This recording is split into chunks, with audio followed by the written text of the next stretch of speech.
A service lock makes a smaller sound than people think. Just one clipped turn of metal from the outside.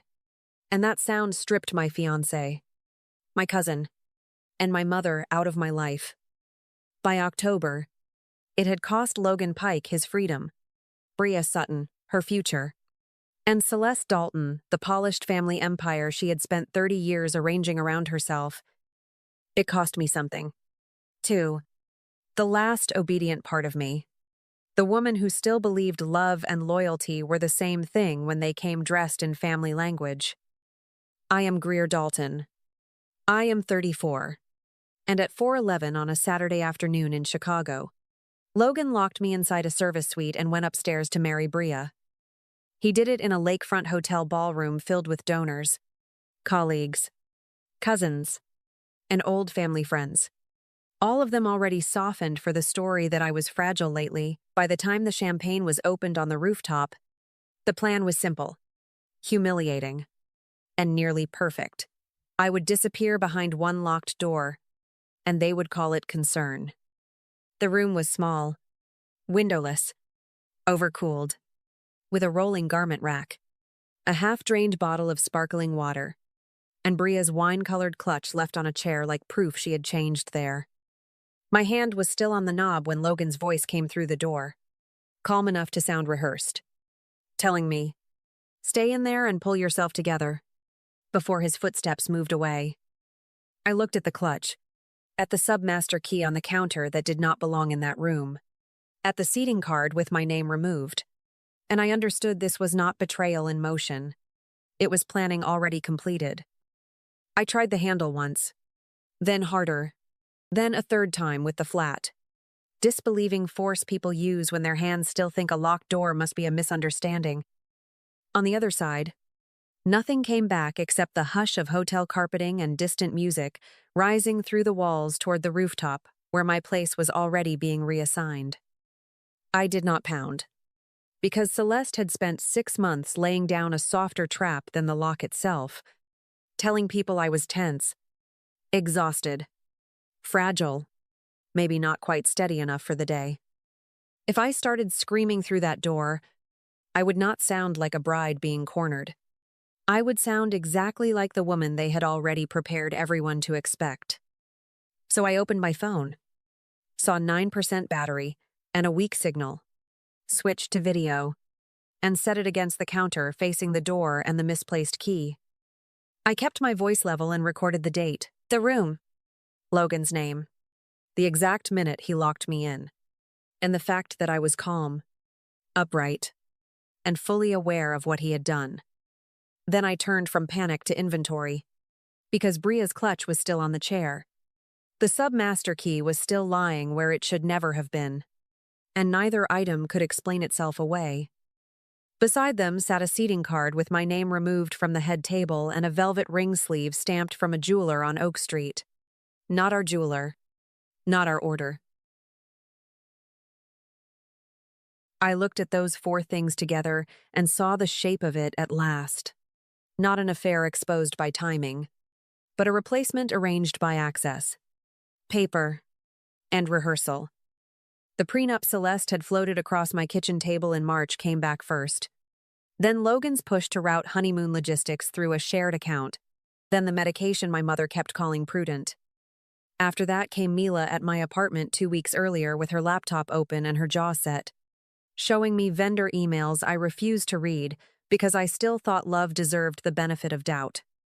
I did not call my mother from that room, and I did not call Logan again, because the evidence in front of me had already named the only 2 people left worth reaching. I texted my father first because the submaster key on that counter had already told me this was planned. And planned things require the people who still know how to break structures cleanly. I texted Mila second because Bria's clutch, the altered seating card, and the ring sleeve were not feelings I had to explain away, but materials that needed preserving fast. My father answered with 1 word, Mila with 3, and neither of them wasted time asking whether I was all right because both understood that proof came before comfort. I heard the first strike low by the latch, then a second one harder, and the frame gave way in a splintering jerk that shook dust loose from the molding. Gordon filled the opening first, broad-shouldered and breathing hard, with Mila behind him already lifting her phone and asking, "Did you record the timestamp?" While I raised mine in answer. He looked once at the broken frame, the key on the counter, the clutch on the chair, and stepped aside so I could walk out under my own power. I picked up Bria's clutch on the way past because leaving it there would have been the same mistake she made when she assumed I would stay stunned long enough for them to finish. We moved through the service corridor, past stacked banquet chairs and linen carts, and out into the parking level where my father's truck sat crooked across two fading spaces. Nobody asked where we were going until we were already moving, and when I finally said, "Somewhere she can't walk into," my father turned west without another word. The apartment was in Logan Square above a locksmith's shop. 2 rooms, 1 narrow kitchen, heat rattling in the pipes, and a lamp already switched on beside the sofa. I stopped in the doorway when I saw the folding table against the wall with 3 file boxes lined in a row and labeled in black marker. Logan, Bria, Celeste. My father set my garment bag on a chair. Mila plugged in her laptop, and I understood from those 3 names that they had been preparing not for one bad day, but for an ending. I took the kitchen shears from the drawer and cut the dress off myself in long, controlled strips, because satin preserves better in sections than on a body still shaking inside it. Mila opened a contractor bag and caught each piece as it fell, then folded the veil separately when I laid it across the table beside Bria's clutch. Then I opened the clutch and found the claim ticket, the certified mail receipt, and the USB. And when Mila read the custodian name off her screen, the room went still because the affair had just shrunk into cover for theft. Mila plugged the USB into her laptop, opened the packet file, and the first screen gave us Bria's full cover story in neat scanned pages under my name. There was the custodian address from the certified mail slip, my investment account number in the header, and an authorization form I had never seen. Beside it sat a signature page shaped like mine at first glance, but the pressure marks, the slant, and the broken loop on Dalton were wrong. Mila clicked through vendor emails, calendar holds, and message screenshots until Logan's careful language stopped sounding romantic and started reading like a theft timeline entire. He had pushed the shared account for travel, used my phone for verification codes while I slept, and timed the transfers in pieces small enough to hide. Bria had handled the paper side, notary blocks, mailing dates, identity documents, and the packet routing that turned an affair into federal overnight for them. My father stood at the stove pretending to read the custodian name upside down while Mila kept opening files, each one stripping sentiment off the day. When the lawyer my father trusted came on speaker, he did not ask how betrayed I felt, only whether the mail receipt and timestamps were preserved. I said yes. Mila forwarded the folder, and he answered after one long silence that wire fraud, identity theft, and conspiracy were all now on the table. I had expected rage once the words were spoken aloud, but the certified mail slip and the forged signature did something colder inside me than rage. They made the story smaller and cleaner.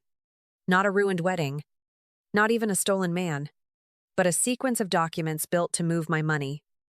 I sat at the folding table in my father's flannel, watched Mila label a new folder federal, and felt the old version of me go quiet. Then I pulled a legal pad toward me and started writing the earlier moments that now matched the evidence. The March prenup, the shared account, the medication. Mila kept sorting files without looking up.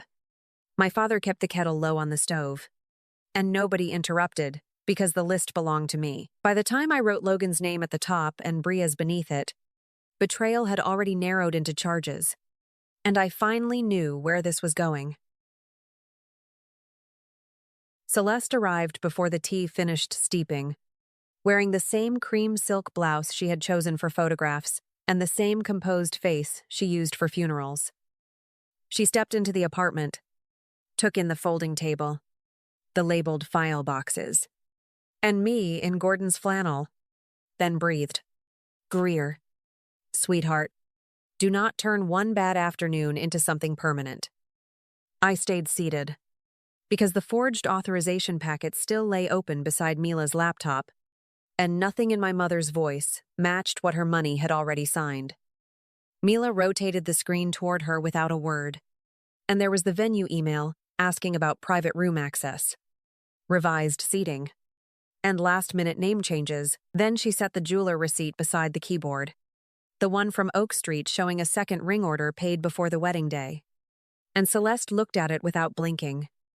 You were never meant to be humiliated, she said, too smoothly. And I heard the lie because the room key, the receipt, and the forged packet had all arrived before that sentence did. My father moved from the stove to the doorway and stood there with his hands at his sides. Not dramatic, not loud, just finally in the way. Celeste turned toward him by instinct, reached for the old script, and started. Gordon, tell her she is making this uglier than it needs to be. But he cut straight through it with I. Leave now. The papers are ready. And if you touch this again, everything goes where it needs to go. She looked at him as if the grammar had failed her, because in 40 years of marriage he had never once chosen a sentence that did not leave room for her. Then she faced me again, and tried one last time with the tone that had moved furniture inside my head since childhood. Soft, patient, almost pitying. He would never have made you happy, she said, and I looked past her to the custodian name on the packet and understood she was still talking about my life as if it were a seating problem. She left without saying my name. The door clicked shut behind her, and the old family system broke in, the only way systems ever really break, when the people holding it up finally stopped pretending not to see it. I stood at O'Hare 3 days later in a navy coat and flat shoes, holding nothing in my hands because the mail receipt, the packet, and the transfer logs were already elsewhere doing their work. Mila stood beside me with her phone in her pocket and her face gone, still in that familiar way it went when she knew the facts no longer needed help. Around us, the terminal kept moving in its ordinary rhythm. Rolling bags, paper cups, delayed flight screens, and that was what I wanted, because public ruin lands harder when it arrives inside normal life. Logan came out first in sunglasses and a cashmere pullover I had once bought him for a museum gala, with Bria half a step behind him in white wool and practiced ease. He saw me, slowed, and his whole face shifted into the look he used whenever he thought reasonableness could still drag me back under him. Then he came toward me breathing. Greer, do not do this here. You are upset, and you are making a scene. I answered with exactly what the packet had already said for me. Marsh routing, forged authorization, certified mail, 17 transfers, and watched the color leave him in the same order those words landed. Bria tried next because Bria always believed performance could outrun paper, one hand lifting as if the terminal itself might side with a softer voice. And she pressed out. You do not understand what you found. I looked at her coat sleeve, then at the hand that had sealed the packet under my name, and I said, I understand the custodian address, the false signature, and your notary block, just before the agent stepped in. Logan stopped speaking the moment his own name was used with the words wire fraud and identity theft, and Bria's face collapsed a second later when conspiracy and mail fraud reached hers. People nearby did what people always do when truth breaks open in public. They slowed down first, then stared, then lifted their phones once the cuffs came out. I did not move toward either of them, because by then the packet had already done the most important thing. It had taken explanation away from me. When they turned Logan and Bria toward the corridor, the last thing either of them saw on my face was not pain, not anger, but the end of access.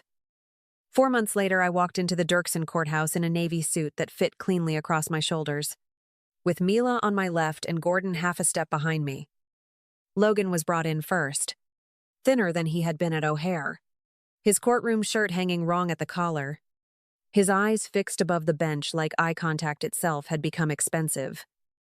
When the prosecutor recited the certified mailing, the forged authorization, the transfer pattern, and the identity theft count, Logan never once turned toward me again. The sentence came down in numbers before it landed in flesh. Restitution, forfeiture, federal custody, and years long enough to divide his old life from any future one. The event firm cut him loose before the plea was entered.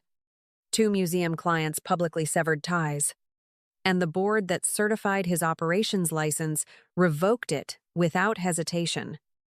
By the time the marshal touched his elbow and turned him away, the man who once managed rooms full of donors had been reduced to paperwork, transport, and a name nobody wanted attached to theirs. Bria came next in a dark suit chosen for innocence and failed by the documents already waiting for her. The packet, the notary block, the mailing trail, the routing forms.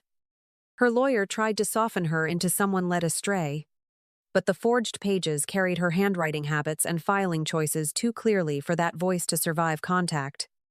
When the court imposed prison, restitution, and permanent revocation of her notary commission, Bria pressed one hand to counsel table and looked smaller than I had ever seen her. Celeste never wore shackles, but she lost the only currency that had ever really mattered to her: entry, invitation, and the right to arrange the family from the center. Her cooperation kept her out of federal custody, but Gordon finalized the divorce. The arts board removed her quietly, and 3 committees she once chaired replaced her name within weeks. Standing in that courtroom with the forged packet already entered and every sentence now part of the record, I understood that revenge had narrowed into something cleaner than suffering, which was permanent irrelevance. The restitution process took its legal path, and the portion that came back to me came back clean, which mattered more than speed ever could. I leased a narrow studio in Ravenswood with tall front windows, scarred wood floors, and enough wall space for the vintage design posters I had spent years preserving for other people. When I signed that lease in my own name and watched the keys slide across the desk, my hands felt steadier than they had on the day I was supposed to marry Logan. I built the room carefully because the forged packet had taught me how much damage can enter a life disguised as convenience, help, or shared access. The flat files stayed locked. The contracts stayed simple, and the only names on the utility bills, insurance, and alarm account were mine. Gordon came by one Saturday to fix a loose fixture above the work table. Mila sat in the back checking a cloud backup, and neither of them filled the room with advice. By winter, the studio smelled like paper, dust, and clean paint, and my days belonged to me in a way they never had before. I cataloged in the mornings, restored in the afternoons, and walked home through cold Chicago air with the kind of tiredness that comes from work you chose. No man was waiting there. No brighter future arranged itself in some softer shape. And that was not emptiness, but peace. One night I locked the storage room from the inside while I finished logging a set of prints and heard that same clipped metal turn. I stood still for one breath, opened it myself, and kept working because the sound no longer meant I was trapped. They thought one locked door would take my place from me, but all it really did was teach me never again to leave my life in someone else's hands. Thank you for staying with me through this story. And if something in it met a quiet place in you, leave me a comment below. I read every word, and I hope whatever door you need to open next leads you somewhere gentle, steady, and fully yours.